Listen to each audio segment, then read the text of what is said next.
Welcome to the lectures series on literary terms. In today's lecture, we are going to deal with Carpe Diem. Carpe Diem is a Latin phrase which is often translated as seize the day. The Latin word carpe means pluck and diem means day.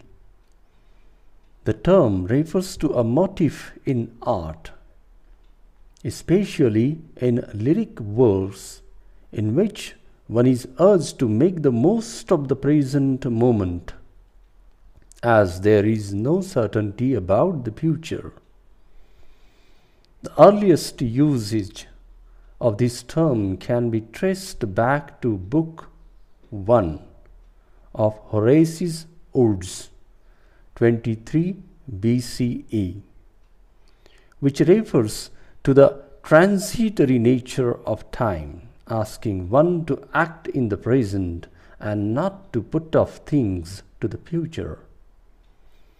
Many lyric poems employ this idea to plead to a virgin beloved to engage in physical pleasure. For example, Robert Herrick's 1648 poem To the Virgins, to make much of time.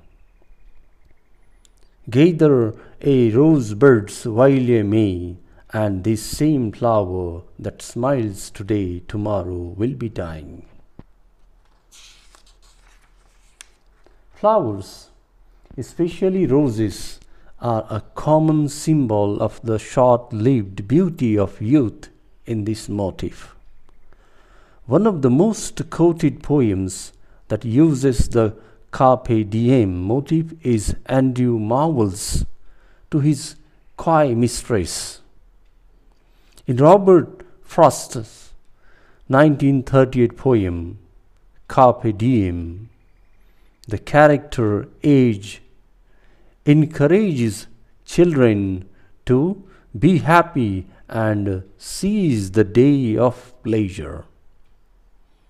Carpe Diem may be seen as a reflection of Epicureanism, the ideology of the ancient Greek philosopher Epicurus, who considered pleasure the supreme aim in life. In present times, this concept is reflected in the phrase, "You only live once," that is, YOLO. Thank you.